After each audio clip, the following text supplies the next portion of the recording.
last week, and he was reelected despite a less than stellar state of the economy. But if you can recall, the days that led up to the election, third quarter data came out that reflected an economy in much better shape. Take a look.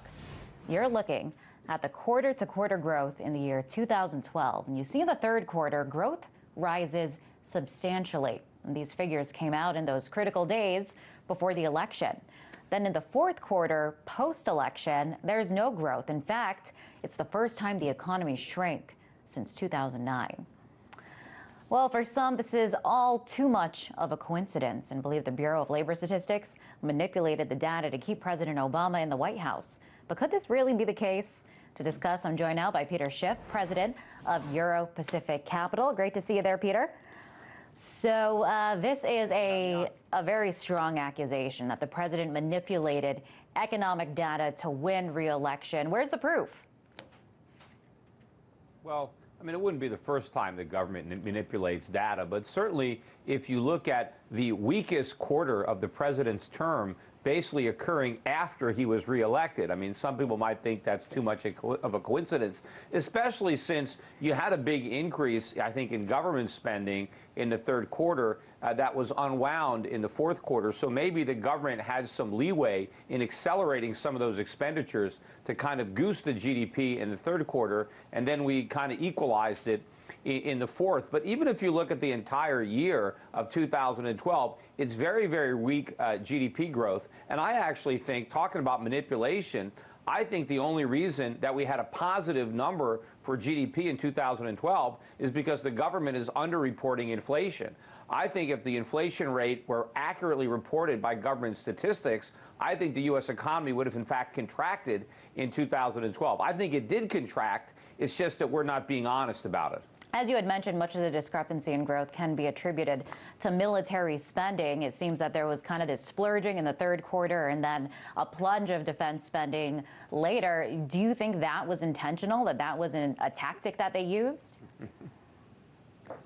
Well, it might have been, but, also our trade deficit got a lot bigger, and that subtracted from GDP. That is a problem that's only going to get worse. And, think about this. We've had a tax increase on everybody here in 2013. So Americans are going to be paying higher taxes. I think we're going to have larger, not smaller, budget deficits. So I think 2012 might be the high point of the Obama term. And, Obama often talked about the lousy economy he inherited from Bush. Well, now he's dealing with the lousy economy he inherited from himself.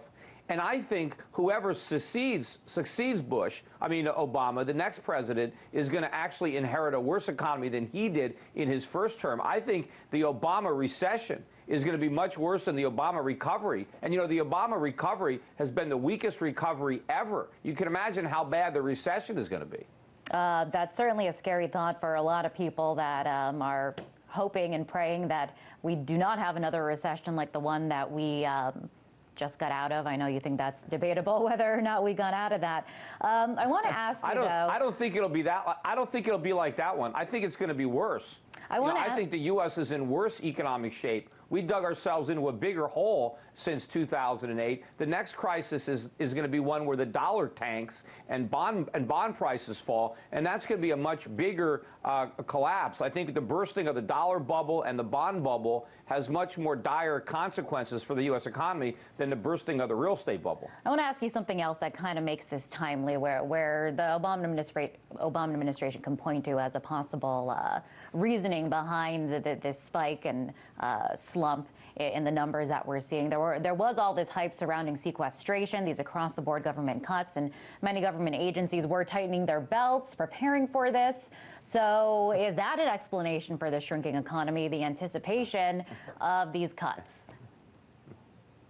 Now, that's raising spin to a whole other level. There's no way that the possibility of shrinking the deficit is what caused the numbers to be weak. If we actually did shrink the deficit, if we actually did reduce government spending, that would be a net positive for the economy, because the government is draining the economy of the resources that it needs to grow. Unfortunately, we didn't get that. Government spending is going up. They've basically suspended the debt ceiling, so that's not going to restrain us anymore. They're going to cancel all these spending cuts. I'm afraid they're going to use the weak fourth quarter GDP as justification for canceling the spending cuts. And so the government's going to keep on spending. The Fed's going to keep on printing to monetize the growing deficits. And we are marching towards a real economic crisis in the United States where the dollar is going to plunge, and that's going to send prices and interest rates in America soaring.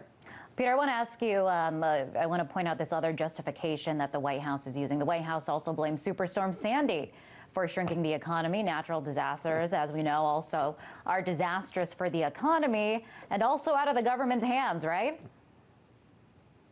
Yeah, well, look, the government's going to blame everybody but themselves. Why doesn't the Obama administration take a look in the mirror if they want to know why the economy is struggling? And believe me, it's going to get a lot worse because we still have all this money that we borrowed that we have to deal with. All we did during the Obama first term is spend more borrowed money. Now the bills are going to come due. We planted all these seeds of destruction that are going to germinate in the second term. Plus, we're actually going to have to start paying for Obamacare and other programs that were launched in his first term but are kicking in his second. So there are people that think that this is going to be where Obama can really write his legacy because he doesn't have to deal with a bad economy anymore. He's going to be trying to fight off this recession, which is going to be worse than the one that he inherited.